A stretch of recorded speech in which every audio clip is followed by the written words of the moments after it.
El incidente de Haymarket o revuelta de Haymarket fue un hecho histórico que tuvo lugar en Haymarket Square, Chicago, Estados Unidos, el 4 de mayo de 1886, y que se trató del punto álgido de una serie de protestas que desde el 1 de mayo se habían producido en respaldo a los obreros en huelga para reivindicar la jornada laboral de 8 horas. Durante una manifestación pacífica, una persona desconocida lanzó una bomba a la policía que intentaba disolver el acto de forma violenta. Esto desembocó en un juicio hacia 8 trabajadores anarquistas y anarcocomunistas, donde 5 de ellos fueron condenados a muerte y 3 de ellos fueron recluidos. Fueron denominados los mártires de Chicago por el movimiento obrero. Los hechos que dieron lugar a esta revuelta están contextualizados en los albores de la Revolución Industrial en los Estados Unidos. Cuando a finales del siglo XIX Chicago era la segunda ciudad de Estados Unidos, del oeste y del sudeste llegaban cada año por ferrocarril miles de ganaderos desocupados, creando las primeras villas humildes que albergarían a cientos de miles de trabajadores.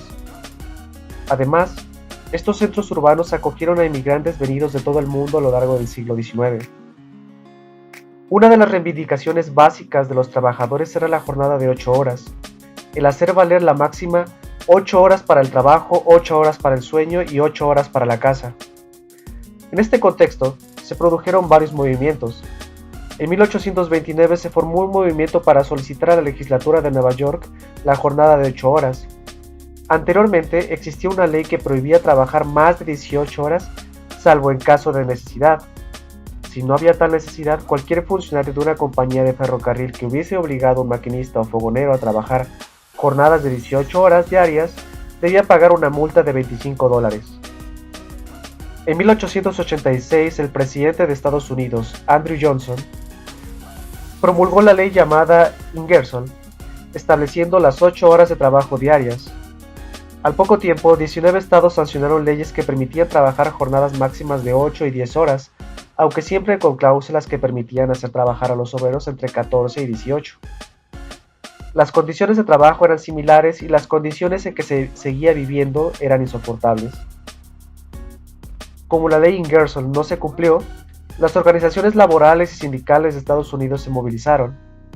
La prensa calificaba el movimiento en demanda de las 8 horas de trabajo como indignante e irrespetuoso, delirio de lunáticos poco patriotas, manifestando que era lo mismo que pedir que se pague un salario sin cumplir ninguna hora de trabajo. El 1 de mayo de 1886, 200.000 trabajadores empezaron la huelga, mientras que otros 200.000 obtenían esta conquista con la simple amenaza de paro. En Chicago, donde las condiciones de los trabajadores eran mucho peores que en otras ciudades del país, las movilizaciones siguieron en los días 2 y 3 de mayo. La única fábrica que trabajaba era la fábrica de maquinaria agrícola McCormick, que estaba en huelga desde el 16 de febrero porque querían descontar a los obreros una cantidad para la construcción de una iglesia. La producción se mantenía a base de esquiroles, y el día 2, la policía había disuelto violentamente una manifestación de más de 50.000 personas, y el día 3, se celebraba una concentración enfrente de sus puertas. Cuando estaba en la tribuna, el anarquista August Spice sonó la sirena de salida de un turno de rompehuelgas. Los concentrados se lanzaron sobre los esquiroles, comenzando una pelea campal. Una compañía de policía, sin aviso alguno, procedió a disparar a quemarropa sobre la gente, causando 6 muertos y varias decenas de heridos.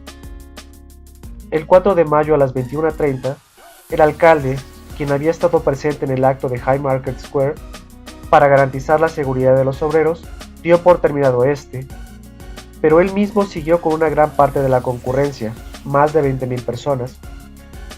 El inspector de la policía, John Bonfield, consideró que había terminado el acto y no debía permitir que los obreros siguieran en ese lugar. Por tanto, junto a 180 policías conformados y uniformados, avanzó hacia el parque y empezó a reprimirlos. De repente, estalló entre los policías un artefacto explosivo que mató a un oficial de nombre Degan y produjo heridas en otros. La policía abrió fuego sobre la multitud, matando e hiriendo un número desconocido de obreros. Se declaró el estado de sitio y el toque de queda, y en los siguientes días se detuvo a centenares de obreros, los cuales fueron golpeados y torturados y acusados del asesinato del policía.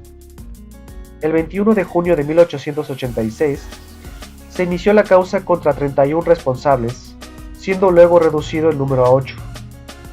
Aunque nada pudo probarse su contra, los 8 de Chicago fueron declarados culpables, acusados de ser enemigos de la sociedad y el orden establecido.